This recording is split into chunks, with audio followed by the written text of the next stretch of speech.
citizens born here.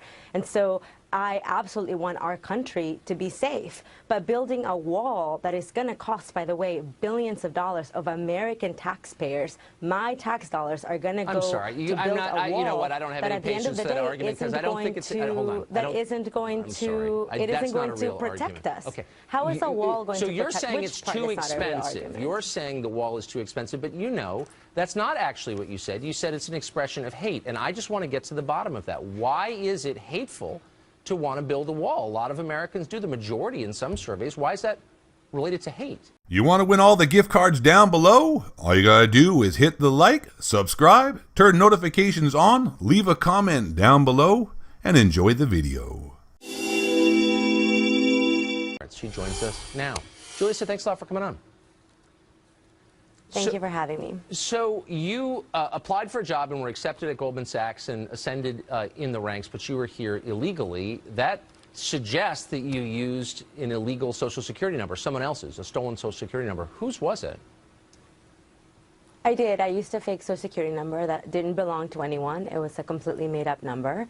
And, you know, unfortunately, that is what young people who are incredibly driven are forced to do, given the immigration policies that we currently have. I was very fortunate to be able to become an American citizen eventually when I got married to a U.S. citizen. But for millions of people, this line that we continually talk about doesn't actually exist. There isn't a pathway for people to get documented, including the young man that you just mentioned that was deported recently. But you said you were forced to do it. My understanding is that's a felony punishable by 5 to 10 years in prison. Do you have any regrets for committing a felony to take a job? So it actually, the felony conviction you're talking about really depends on what state, and I did not commit identity theft. As I said, the social that I used was completely fake. I absolutely wish that I didn't have to do that. I wish that there had been a pathway for me to become a permanent resident and eventually a citizen. I came here when I was 11 years old, and so I absolutely wish that there had been another way. But given the circumstances that I was in, that really was my only choice and my only option. And I did the best that I could with the circumstances that I had. And as you said, I became a vice president at Goldman Sachs and later became a director at Merrill Lynch. Right. So you had no choice but to work at Goldman Sachs. I guess it sounds to me like, and congratulations on your success in this country, I think you'd be a little more grateful for the opportunities the country offered you. It sounds like you're blaming the country for laws that you don't like. You're saying with a straight face you had to violate our laws because they were unjust laws. Why did you have to violate our laws? No, I think what I'm saying is that there are laws that are unjust, but I'm not blaming anybody for the circumstances that I was in. I'm incredibly grateful to this country, which is why I became an American citizen. And that was one of the best days of my life, to finally be recognized by a country that I have called home since I was 11 years old. So I'm incredibly grateful for that opportunity. And so now what I'm doing is trying to make that opportunity available to more people who come here to work really hard and to give of their talents to make this country the country that it is, a great, beautiful country, which is why I live here and I'm an American citizen now. Right, and again, it's worked out great for you, as it does for a lot of immigrants, and I admire their work ethic and their drive, and I also sympathize with them wanting to leave the countries a lot of them are fleeing from, but I also think Americans ought to have a voice in this.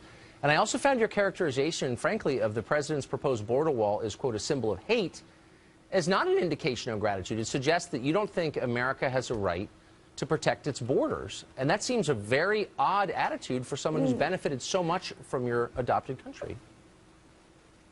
No, not at all. I don't think that makes me ungrateful. I think that makes me a citizen of the country who also gets to have a voice. And my voice might be different than your voice, but we both get to voice our opinions. But I'm not. Of course, I'm not challenging your right to say what you think, and I would defend it literally. However, I don't understand why a country's desire to protect its border is an expression of hate. Well, what does that mean? The point that I'm trying to make is that the wall is not the best way to protect our borders. Listen, I live here. I want this country to be safe. My children are going to grow up in America as American citizens born here. And so I absolutely want our country to be safe. But building a wall that is going to cost, by the way, billions of dollars of American taxpayers, my tax dollars are going to go to build a wall. You know what? I don't have any patience for that argument because I don't think it's. Hold on. That isn't going to. It isn't going to protect us. Okay. How is a wall going to protect? So you're saying it's too expensive. You're saying the wall is too expensive, but you know that's not actually what you said. You said it's an expression of hate, and I just want to get to the bottom of that. Why is it hateful to want to build a wall? A lot of Americans do, the majority in some surveys. Why is that related to hate? It is a hateful symbol. It is a symbol of hate against immigrants. It is a symbol of hate against Mexican immigrants, which, you know, the president, Mr. Trump, ran his campaign on. So I do still view the. But why is it a symbol of hate? Hold on. Why is it? I just want to get to the bottom of this because you're throwing around language that has an effect on people's attitudes, and it's pretty heavy duty because it presumes motives that you can't know. You don't know that people who support the wall hate Mexican immigrants. A lot of people coming across their border are not from Mexico, as you know. They're Central Americans. Is it legitimate? Is it morally legitimate for an American to say, I want control of who comes into my country, and we don't have that, and so a wall will reestablish that control? For you to denounce that as hate seems a little much. And I would absolutely welcome a conversation about how do we create a system by which people can come here legally that will benefit Americans, that will increase tax revenue, that will increase economic activity. So we should have that conversation. We're having that conversation now, and you're not answering, with respect, you're not answering my question. You're not answering the key question here. But let's get to another question. I am answering the question. The question is why is it a symbol of hate for people to disagree with you on the wall? As a Mexican immigrant, I can have an opinion that wall, to me, symbolizes a symbol I'm merely of hate. Asking you to explain your opinion. I'm not challenging your right to have one. I think you have a right to have any opinion you want. But I think I have a right to ask you what you're talking about, and you can't explain it. So let's move on to the next question, which is really simple. How many people should we allow into this country illegally every year? Let's be precise, since you do this for a living. How many people should we allow in illegally every year? I don't think that we should allow people illegally into the country. I think that we should create a pathway so that people can come into the country legally. You know, I never had to cross the border illegally. I came here on a tourist visa. So I don't know what it's like to risk your life to come here, but many people do die trying to come to our country. They sure do. And so I want to have a way so that people who want to come work in this country can come work in this country legally. Okay, how many? Well, there are 320 million people in the country. Again, you do this for a living. This is not something that you haven't thought about, presumably. How many people should we let in every year? We let in about 1.5 million legally. What should that number be? And we're interested in the answer. I certainly am. What is it? Yeah, I think that we have to have a deeper conversation to come up with a number that makes sense. But, you know, the number right now, for example, when we talk about high-skilled worker visas, HB1 visas, we only have 85,000 visas that we give out every year through a lottery, and that number hasn't changed in decades. Right? We haven't looked at our immigration system, both the legal immigration system and how do we create a pathway to citizenship for the people here undocumented. Look, I'm trying to be respectful, and I do respect your achievements, and I think you're clearly a talented person. But I think if you advocate for policy changes, you ought to be able to define what they are and then defend them. And you can't. And many other people in your position can't. And I just want specifics. That's it. I'm not trying to be mean, but you can't provide them, and I'm disappointed.